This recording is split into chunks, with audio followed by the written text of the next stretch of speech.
pour cette petite vidéo, j'avais envie de vous montrer, vous zoomer sur la façon dont j'ai conçu l'origine de ce beau projet qui est un projet de cartonnage.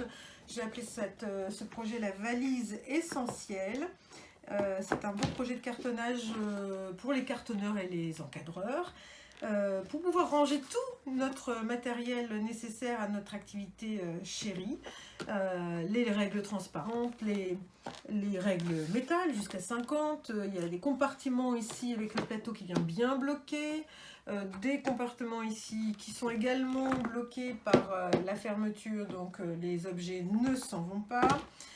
Des tiroirs qui sont ici bien grands pour pouvoir mettre les compas, les règles, les équerres plates, les rapporteurs, les objets plus grands, et ces tiroirs eux-mêmes bloqués par le rabat du couvercle, et ce système qui fait entre autres la particularité de cette valise, c'est l'équerrage, le positionnement à l'équerre du couvercle, et il tient tout seul, ce qui permet de pouvoir mettre cette valise sur une table sans qu'elle prenne toute la place, ou la place encombrer la table du voisin ou de la voisine.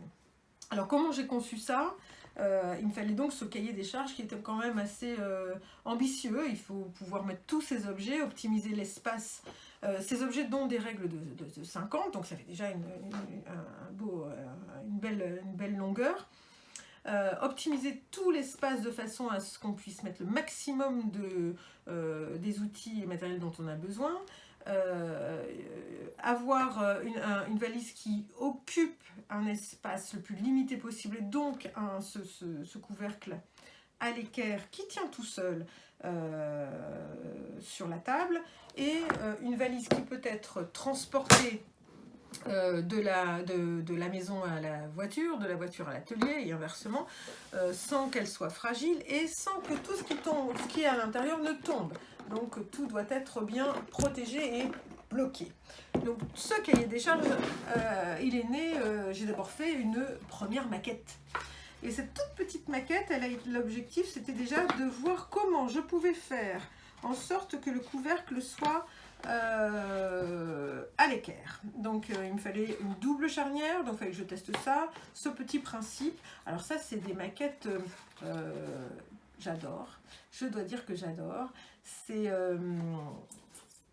pas très beau, hein, on peut pas dire que ce soit précis, mais c'est très riche d'enseignements. Grâce à ça, j'ai pu définir déjà le principe de cette charnière. Avec ça, cette toute petite chose, j'en ai fait une seconde où je devais tester d'autres points. Alors déjà, contre-vérifier le principe de la double charnière, cette pièce qui ne devait pas qu'être technique, elle devait être aussi esthétique bien sûr, mais aussi permettre pratique.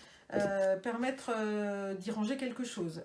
Cette pièce-là, on verra tout à l'heure qu'elle a un autre rôle aussi, parce qu'elle vient bloquer les règles.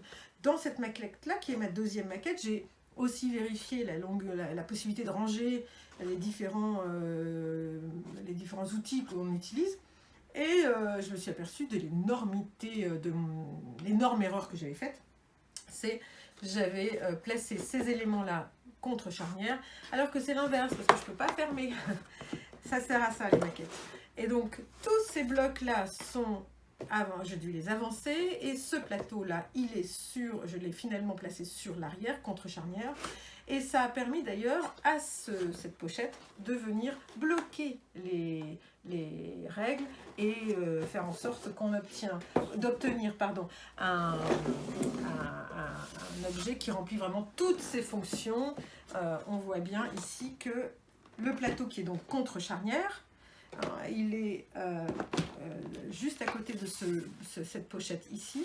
Cette pochette, elle vient se ranger à l'intérieur de la zone règle pour venir les bloquer. Par ce biais, on bloque les deux compartiments qui sont en dessous, rien ne se sauve, tout est bien rangé, tout est bien bloqué, espace totalement exploité, un bel objet dont on peut être fier quand on l'a terminé, cahier des charges respecter. Voilà, à vous maintenant.